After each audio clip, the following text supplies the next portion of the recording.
ગઈકાલે તારીખ 18 નવેમ્બર 2025ના રોજ રાજકોટ વન વિભાગના ધ્યાને આવેલું હતું કે રાજકોટ શહેરની અંદર આવેલ ખેતલા બાપાના મંદિરે કોમન સેન્ડબોઆ કે જે રસેલ સેન્ડબોઆના નામે પણ ઓળખાય છે એ પ્રજાતિના 50થી વધારે સાપ કોઈ એક મંદિરમાં રાખવામાં આવેલા છે.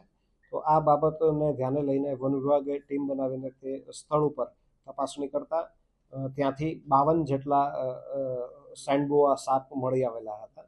આ સેન્ડબોઆ કે જે સ્થાનિક ભાષામાં ભંફોડી તરીકે ઓળખવામાં આવે છે અને આ સાપ એ વાઇલ્ડલાઇફ પ્રોટેક્શન એક્ટ 1972 હેઠળ શિડ્યુલ 2માં સંરક્ષિત છે.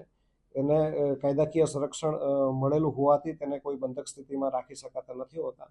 આ બાબતે રાજકોટ વન વિભાગ હેઠળની રાજકોટ ઉત્તર રેન્જ દ્વારા આનો ગુનો નોંધવામાં આવેલો છે તથા એ ગુનામાં વન્ય પ્રાણી સંરક્ષણ ધારાની કલમોનો ભંગ થાય છે તે બાબતે જે મંદિરના મહંત જે હતા શ્રી મનુભાઈ દુધરેજિયા તેમની સામે પણ કાયદાસરની કાર્યવાહી હાથ ધરવામાં આવેલી છે.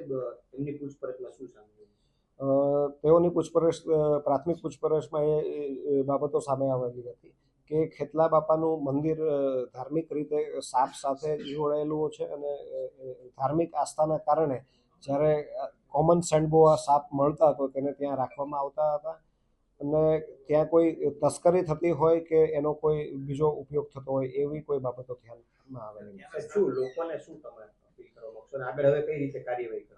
ખાસ કરીને હું એ કહેવા માંગીશ કે વન્ય પ્રાણી સંરક્ષણ ધારા હેઠળ કોઈ પણ વાઇલ્ડ લાઈફને આ રીતે પકડીને રાખવી કે તેને એનું ઉત્પીડન કરવું એને ગુના છે અને એ નિયમોની વિરુદ્ધ છે.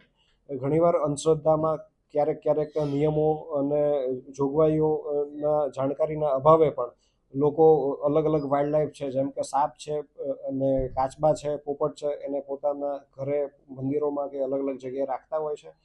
તો આવું રાખીને કાયદાકીય જે ગૂંચવણમાં ન પડતા તેઓ વન વિભાગને સહકાર આપે અને આવી કોઈ બાબત ધ્યાનમાં આવે તો એ પણ વન વિભાગના ધ્યાને મૂકે એવી મારી અપીલ છે. અલગ અલગ જગ્યાએથી જે માહિતી મળી રહી છે અલગ અલગ પ્રાણીઓની વખત જ્યારે પણ માહિતી મળે છે ત્યારે એ બાબતની સ્થળ તપાસ કરીને વન્યજીવનું સંરક્ષણ સર્વોચ્ચ રીતે થાય એ પ્રાયોરિટી સાથે વન વિભાગ કાર્ય કરે છે. વાઇલ્ડલાઇફ પ્રોટેક્શન એક્ટ હેઠળ જે પ્રાણીઓ શિડ્યુલ 1માં સંરક્ષિત છે તેમાં 3 વર્ષથી 7 વર્ષ સુધીની જે સજા છે અને બિન જામીનપાત્ર ગુનો છે. જ્યારે શિડ્યુલ 2ના જે પ્રાણીઓ છે તેમાં 6 મહિના સુધીની સજાની જોગવાઈ છે. શિડ્યુલ 1ના પ્રાણીઓમાં 1 લાખ રૂપિયા સુધીના દંડની પણ જોગવાઈ છે. તો જ્યારે આવું એક કાયદાકીય સંરક્ષણ મળેલું છે તો લોકો પણ વન્યજીવોના સંરક્ષણમાં સહકાર આપે તે અપેક્ષિત છે. આમાં જે ગુનો નોંધવામાં આવેલો છે તેમાં ખાસ કરીને આ સાપો છે તે કોઈ ઇલીગલ સોર્સથી કેવી રીતે આપવામાં મીન્સ લાવવામાં આવેલા કે નથી એ બાબતે અમે ઊંડાણપૂર્વક તપાસ કરીશું અને જો બીજા કોઈ લોકો પણ જો આમાં ઇન્વોલ્વ હશે તો તેઓ સામે પણ ગુનો નોંધીને આગળની કાર્યવાહી કરીશું. જી હા, તેઓને જે આ ગુનો જે છે એ માંડવાળપાત્ર ગુનો છે એટલે તેઓનો આ બાબતે તેઓનો જવાબ લઈને તેમને હાલ જામીન ઉપર મુક્ત કરેલા છે.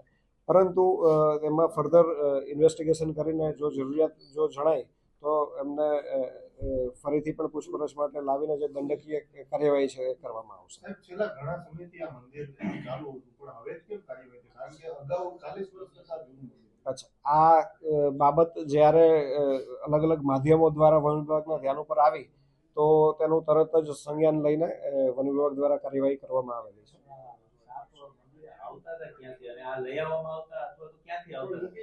સ્થાનિક જે પૂછપરછમાં એવું ધ્યાનમાં આવેલું છે કે લોકો જે આ સાપ સાથે ધાર્મિક આસ્થાથી જોડાયેલા હતા તો તેમના ધ્યાને જ્યારે આ સાપ આવે તો ત્યાં મંદિર ઉપર લોકો મૂકી જતા હતા અને જે ત્યાંના મહંત છે એ પણ સ્નેક હેન્ડલિંગમાં જાણકાર હોવાનું પ્રાથમિક તપાસમાં ધ્યાને આવેલું છે.